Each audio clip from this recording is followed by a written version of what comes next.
Welcome back, my friends. I've had something on my mind that I wanted to throw out there as this year draws to a close and we go into a new year. I've wanted to challenge myself to do better, to be better, and I figured, why not throw it out there and see if you want to join me in this challenge. It's been a tough year, I'm sure, for many of us. Highs, lows, and everything in between. As a result, I don't know about you, but lately I have felt the urge to disappear, at least metaphorically. I long for simpler times, when life felt more peaceful and mindful and not so rushed.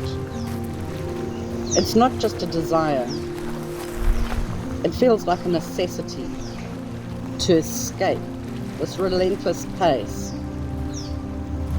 of always being on the go and the expectations of the world that we live in, to constantly be busy and to succeed. I've become acutely aware of how busy our lives have become, living in a constant state of exhaustion, never really being present in the moment. It's led me to ask myself, am I truly living my best life, or am I merely existing? If I'm honest, the answer has to be existing.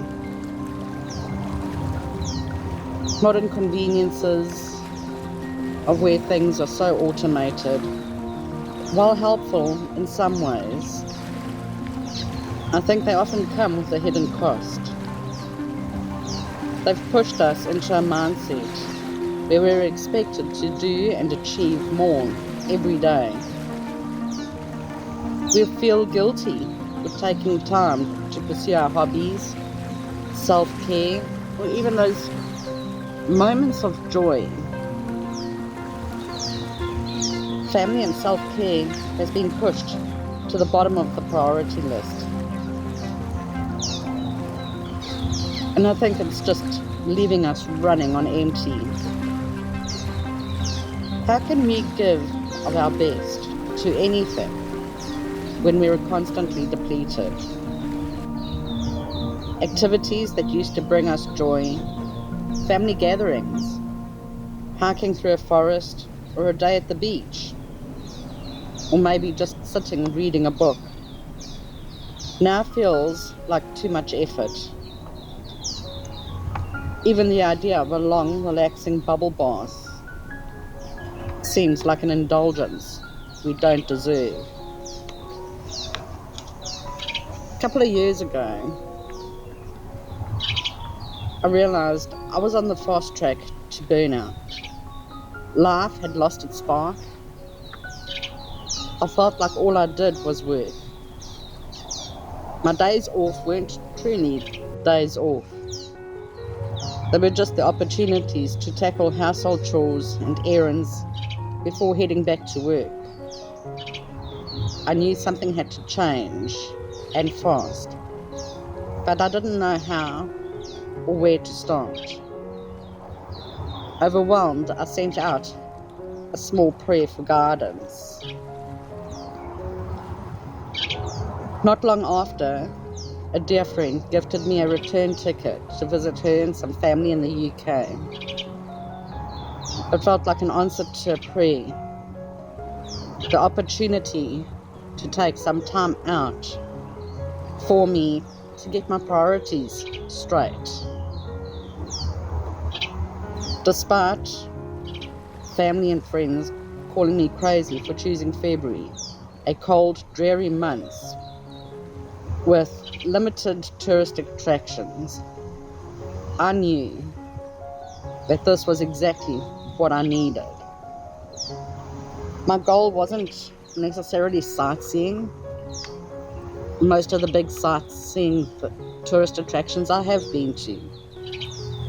What I craved was quality time with loved ones, and most importantly, time to reconnect with myself. When last did you take time to really connect with yourself, with loved ones, and friends? During those 5 weeks, I discovered some profound truths that changed my perspective on life. One was that I had to stop playing the victim. Life had thrown its fair share of challenges at me. I'd been the target for others' frustrations. For a long time, I blamed myself. But I realized it wasn't my fault, it was theirs. I was just the easy target for them to vent. I began the process of forgiving both them and myself.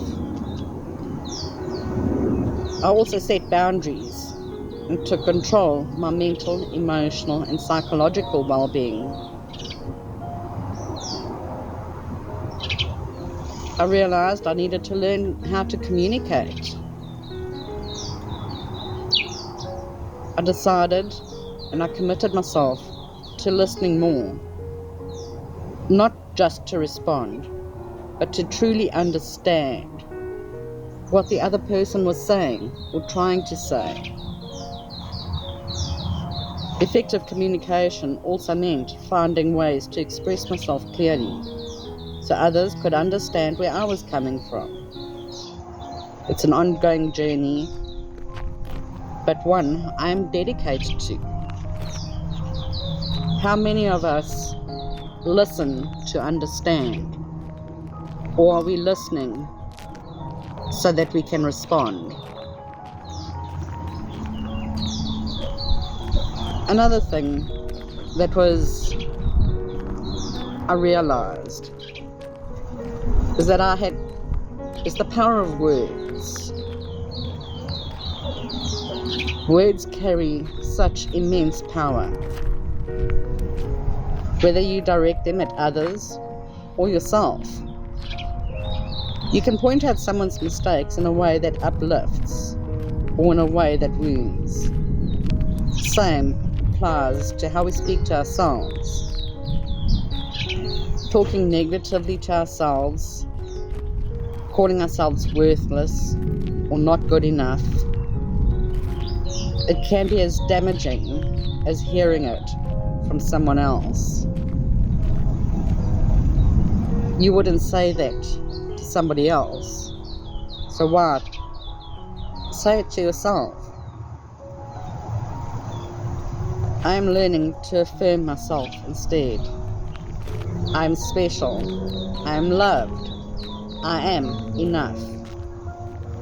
These words matter, especially when no one else says them to you. When I returned home, I promised myself I would invest in me. And then to test it all, life threw me another curveball. I was retrenched a month after arriving home. It was painful and brought a flood of self-doubt and all those negative emotions that I'd so long struggled with and still did. I still do. So I allowed myself a brief moment to grieve. Grieve the loss of employment, the loss of a paycheck. How was I going to survive? I had no answers. But I resolved to keep my promise to myself, to work on myself. Over the past 18 months, I've gained new skills, refined old ones, and faced fears that had held me back for far too long.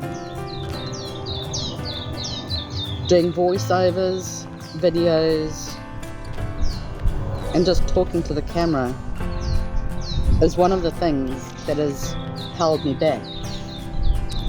But now, I'm committed to living my best life, and I challenge you to do the same.